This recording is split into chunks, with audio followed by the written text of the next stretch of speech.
तो क्या चल रहा है कंप्यूटर की किडो। आज मैं बात करने वाला हूँ एचडीडी और एसएसडी के बारे में, यानी कि इन दोनों ड्राइव किस तरह से काम करता है। और ऐसे मैंने 4-5 पॉइंट मैंने रखा है ताकि अच्छे से मैं डिफरेंसेस कर सकूँ इन दोनों ड्राइव के बीच में, और बाकी आपको मैं अच्छे से समझा सकूँ। तो चलो देख लेते हैं इन दोनों ड्राइव किस तरह से काम करता है। और अगर मैं सबसे पहले बात करूँगा एचडीडी की, यानी कि हार्ड डिस्क ड्राइव। और हार्ड डिस्क ड्राइव बहुत ही ज़्यादा पुराना टेक्नोलॉजी है और हम लोग बहुत ही ज़्यादा सदियों से यूज़ करते आ रहे हैं, मतलब कि इसका तो इतिहास बन चुका है। और हार्ड डिस्क ड्राइव आपको नाम से ही पता चल रहा है, इसके अंदर मैकेनिकल पार्ट है, इसके अंदर एक मेटल का डिस्क होता है, उस डिस्क के अंदर ही डेटा स्टोर होता है। और दूसरी तरफ जो एसएसडी होता है ना, एसएसडी में ऐसा कोई मैकेनिकल पार्ट या तो फिर मूविंग पार्ट होता नहीं है बेसिकली। एसएसडी को आप मान सकते हैं एक तरह का एक फुल्ली फ्लैश बेस मेमोरी होता है, जिस तरह का आपका desktop PC, laptop PC RAM हो गया तो, और पीसी का रैम हो गया, उस तरह का होता है ना। कोई इसके अंदर मैकेनिकल पार्ट, मूविंग पार्ट ऐसा कुछ होता नहीं है। तो यार आप देख लेते हैं इन दोनों ड्राइव दिखता कैसा है, यानी कि इन दोनों ड्राइव का फॉर्म फैक्टर क्या है। तो मैं शुरू करूँगा एचडीडी से। और एचडीडी का पास दो ही फॉर्म फैक्टर होता है, पहला तो 3.5 इंच एचडीडी और दूसरी तरह 2.5 इंच एचडीडी। और जो पहला वाला 3.5 इंच एचडीडी होता है वो ज़्यादातर मेनली जो पीसी होता है ना, पीसी यानी कि डेस्कटॉप वाला पीसी, वहाँ पे यूज़ होता है। और बाकी जो 2.5 इंच वाला हार्ड डिस्क ड्राइव यानी कि एचडीडी है वो ज़्यादातर लैपटॉप पे यूज़ किया जाता है और बाकी पावर कंजम्पशन भी कम करता है। और ये जो 2.5 इंच वाला हार्ड डिस्क ड्राइव ये as a external hard disk drive पे यूज़ किया जाता है क्योंकि ये पावर कम लेता है और पोर्टेबल होता है। और अगर मैं एसएसडी की फॉर्म फैक्टर के बारे में बात करूँ तो एसएसडी में इस टाइम 3 तरह का फॉर्म फैक्टर है जो कि ज़्यादातर लोग यूज़ कर रहा है। पहला है 2.5 इंच सेटा एसएसडी, दूसरा है M.2 सेटा एसएसडी और तीसरा है M.2 NVMe एसएसडी। और जो 2.5 इंच एसएसडी और 2.5 इंच एचडीडी ये दोनों ड्राइव देखने में सेम होता है, सेम साइज़ का होता है। और बाकी जो जितने भी M.2 एसएसडी होता है, जैसे कि M.2 सेटा एसएसडी, M.2 NVMe एसएसडी, ये दोनों एसएसडी भी देखने में सेम है। बस ये दोनों एसएसडी में जो कनेक्टर होता है ना, कनेक्टर पे डिफरेंस होता है। जो M.2 NVMe एसएसडी होता है ना, उसके अंदर जो कनेक्टर होता है वहाँ पे 2 नोच होता है। और जो बाकी M.2 सेटा एसएसडी होता है उसके अंदर एक ही नोच होता है एक साइड। और जितने भी M.2 एसएसडी होता है ये सारे के सारे एसएसडी आप डायरेक्टली आपका मदरबोर्ड पे प्लग कर सकते हो। कोई ऐसा कोई वायर वगैरह कोई झंझट नहीं होता है। जिस तरह का आप रैम लगाते हो मदरबोर्ड पे डायरेक्ट, उस तरह का जितने भी एसएसडी होता है M.2 एसएसडी सारे के सारे एसएसडी आप लगा सकते हो, कोई वायर वगैरह झंझट होता नहीं। और जो 2.5 इंच सेटा एसएसडी होता है उसको आपको वायर से कनेक्ट करना पड़ता है, जिस तरह आप हार्ड डिस्क को कनेक्ट करते हो सेम वायर से कनेक्ट करना पड़ता है सेटा लेन के थ्रू।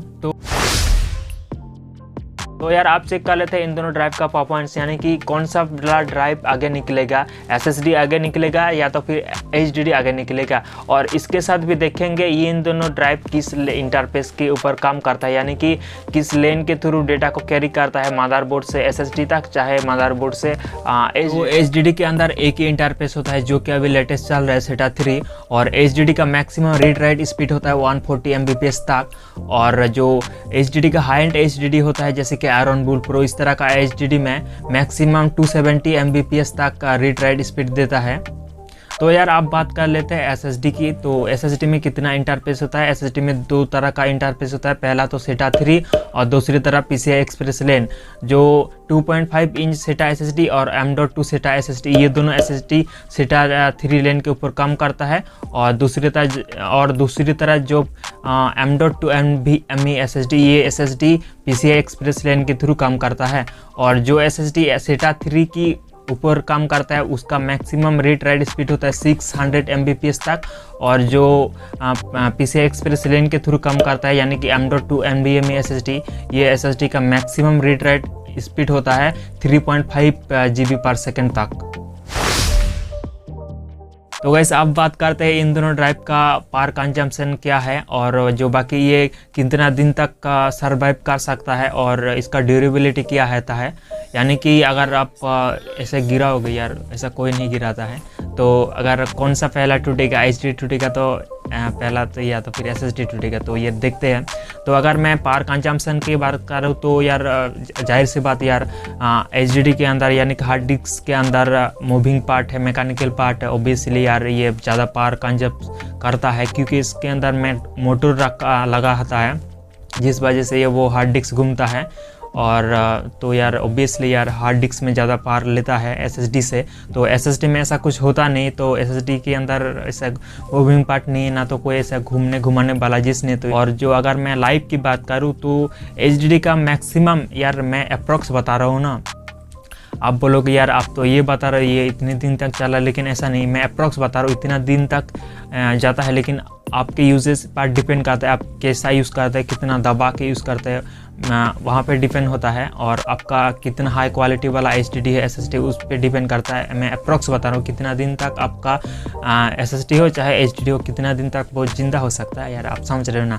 तो बता रहा हूँ HDD मैक्सिमम अप्रॉक्स 5 ईयर से 10 ईयर सर्वाइव करता है। और बाकी जो SSD होता है ना, SSD 10 ईयर से 20 ईयर तक आसानी से सर्वाइव कर सकता है। और बाकी यार आपका यूजेस पे डिपेंड करता है, आपका SSD HDD पर जो क्वालिटी होता है ना उस पर डिपेंड करता है, वो कैसा क्वालिटी है, कैसा यूज़ करता है, आप कितना रफ एंड टफ यूज़ करते हो, वहाँ पे डिपेंड करता है। और जो बाकी यार जो ड्यूरेबिलिटी होता है ना, ड्यूरेबिलिटी में क्या बताओ यार, आप समझ चुके हैं कि जो कि हार्ड डिस्क के अंदर मैकेनिकल पार्ट है, मूविंग पार्ट नहीं है। तो मूविंग पार्ट है बहुत सारे, तो गिराओगे तो यार ऑब्वियसली बात यार पहले तो नहीं यार क्या बात रहा हूँ, तो पहले तो हार्ड डिस्क से ज़्यादा डैमेज होगा SSD से। तो क्योंकि SSD के अंदर कोई ऐसा पार्ट नहीं है, इसके अंदर फुल्ली फ्लैश मेमोरी है, फर्स्ट फिक्स है, कोई भी मूविंग पार्ट नहीं, मैकेनिकल पार्ट या तो ऐसा कुछ है या नहीं। तो यार इसका तो SSD का तो आप मान सकते हो कोई ज़्यादा चांस नहीं है टूटने का या तो फिर डैमेज होने का। लेकिन SSD नहीं यार सॉरी, तो हार्ड डिस्क का तो बहुत ही ज़्यादा चांस होता है कि वो टूट जाएगा, डैमेज हो जाए। तो यार आप देख लेते हैं इन दोनों ड्राइव का कैपेसिटी यानी कि storage capacity, maximum storage capacity कौन देता है। और इन दोनों ड्राइव का प्राइस भी देख लेते हैं ना, प्राइस कितना है, कौन सा ज़्यादा है, कौन सा महंगा है, कौन सा यार का वो भी देख लेते हैं। तो अगर मैं HDD का सबसे पहले बात करूँ तो मैक्सिमम स्टोरेज कैपेसिटी 18 TB तक यानी कि 18 TB तक, आप समझ रहे हो ना 18 TB। और अगर दूसरी तरह SSD की बात करूँ तो SSD मैंने देखा है, चाहे ऑनलाइन हो चाहे ऑफलाइन मार्केट हो, मैंने मैक्सिमम देखा है 4 TB तक। तो अब समझ रहे हैं ना गैप कितना है, कहाँ 18 TB कहाँ 4 TB तक। SSD के अंदर मैक्सिमम 4 TB स्टोरेज कैपेसिटी मिलेगा आपको, और दूसरी तरफ HDD के अंदर आपको मैक्सिमम 18 TB मिलेगा। और अगर मैं यार प्राइस की बात करूँ तो प्राइस भी बहुत सारे डिफरेंट है। मान लो आप जितने प्राइस में आप HDD का 1 TB ड्राइव मिलेगा, उतने प्राइस में तो आपको SSD की सिर्फ 240 GB से 256 GB तक ही मिलेगा। यानी कि मेरा मतलब अगर आप 1 TB HDD लेने जाओगे तो यार आपको अप्रॉक्स 3000 पे ही मिल जाएगा, जो सीगेट का जो मिलता है ना बाराकूडा। और अगर आप 1 TB SSD लेने जाओगे तो यार आपको 8000 से 15-16,000 तक भी पैसा देना पड़ सकता है। तो यार आप समझ रहे ना प्राइस गैप कितना है। तो गाइस मैं बताना चाहूँगा यार 100 बात की ये बात, अगर आपके पास पैसा कम है तो यार आप ऐसा कर सकते हो कि आप ऐसे 240 GB आप SSD ले सकते हो एज ए मेन ड्राइव, यानी कि उसके अंदर आप गेम टेम OS वगैरह आप इंस्टॉल कर दो।